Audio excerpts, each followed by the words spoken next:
We are doing a lamb shank casserole tonight. So they have been marinating. They already came in some flavour, but we've added some liquid smoke to that as well.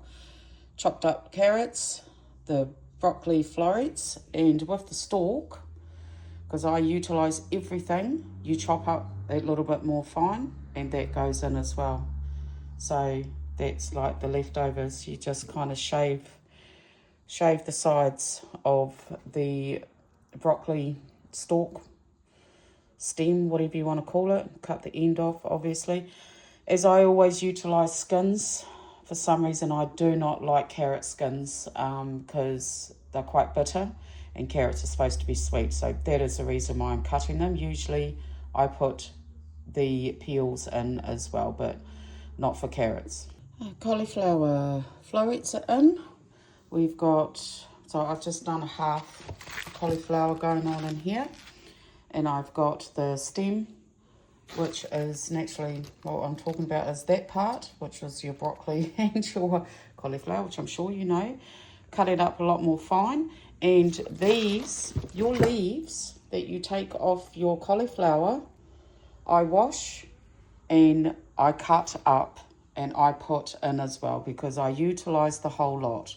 Why waste something when you can bulk a meal up even more with all of this goodness that everyone seems to want to chuck out? Why? Do not understand that process, but the way the food is and the economy is right now, you do not want to be wasting nothing. I'm saving the rest of that for my vegetable soup later on in the week, or the next couple of days. But all of this goes in with everything else and I washed, like I said, I washed the leaves, and everything goes in to our stew. I'm just using 2 potatoes, skins on naturally, chop them up, because as we're doing the pressure cooker, you do not want to go over that maximum line. So only 2 potatoes will be absolutely fine.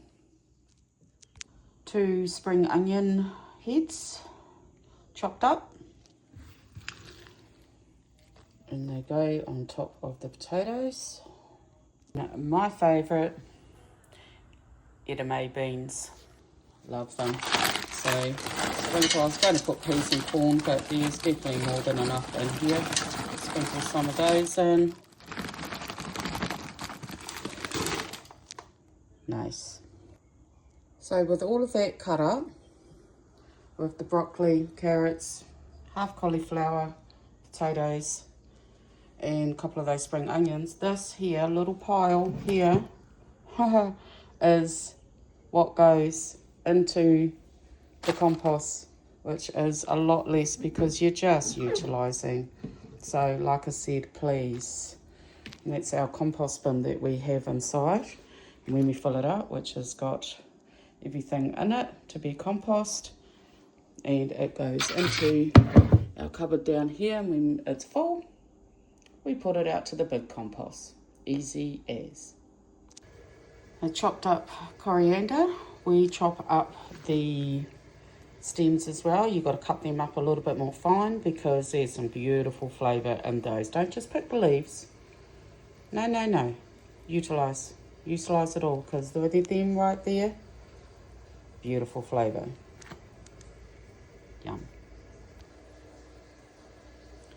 We are going to be putting in some chili flakes, a bit of thyme, but all the flavour is going to be in our 2 cracked pepper gravies, because I said there's already flavour in there, and the liquid smoke. Yum. So as my jug is boiling for the gravies, I have nestled those beautiful lamb shanks in amongst all of this beautiful veggies. So this here was the leftover flavours. Like I said, do not waste. So pour it all in. Flavour is good. I will get a spatula and scrape every last bit of that as well, because that's what I do. All scraped, every last bit, as much as you can get really, but get it all. Okay, so gravy made up. So as I've done 2 sachets, I only put in 600 mils of water because I like it a little bit thicker. Gravy's supposed to be thicker as far as I'm concerned. I never go off the packet of the, the instructions. So that's said and done. Like I said, look at those beautiful shanks. Oh, nestled in their bed. In goes gravy. Look at that. Oh my gosh. This is our date night meal tonight. I'll get a spatula, scrape all that out. Be back in a sec. So being a pressure cooker, and I was a bit worried about the gravy, I've just stirred the rest of some hot water into the rest of the gravy that was left at the bottom and pouring that in, because being the pressure cooker, and we have already had it once where it would not do its thing because it was saying it was burning because there was not enough water in there. So now I like to be on the safe side. Alright, she's plugged in. On she goes. Oh, look at her, light up, light up. Now this here is our little, because as it's a pressure cooker and it's about steam, this is the little steam pot that you empty out every single time. And then she just slides back in where she's supposed to go. Always check that your lid is closed, because that there, sorry, this here, you probably can't see it, this here is saying that it's open. When it's up there, it's saying that it is closed. Everything's all ready to go. This is how easy it is, right? So I plugged it in, turned it on. Right here is the meat stew. Push the button and look at that, start. Easy. So all up, this casserole will take about 1 hour and 15 minutes, which is pretty good for a casserole instead of 6 to 8 hours in a slow cooker. Alright, pressure cooker's doing its thing, and now it is 35 minutes, and then it'll take another 20 minutes to depressurize. So beautiful, can't wait. Now that's taken 39 minutes to depressurize, so I think it's going to be a lot more of a gravy in there, which is what we were trying to get this time. So here we are. I am taking the lid off.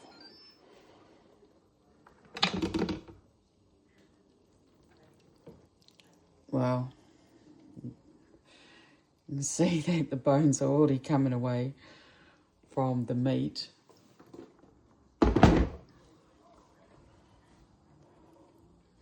Let me show you. Look at that. Wow. Beautiful. And that just shows right there how tender this is. Look at that. Boom. Beautiful.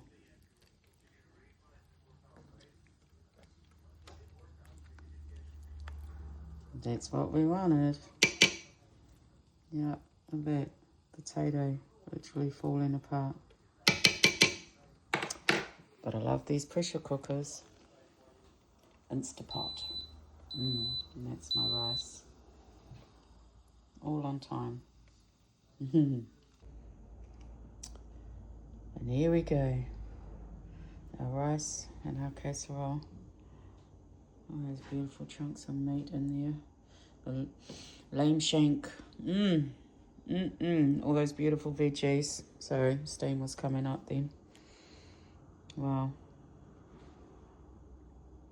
Utilising everything right down to the leaves and the stalks of the cauliflower as well. Beautiful.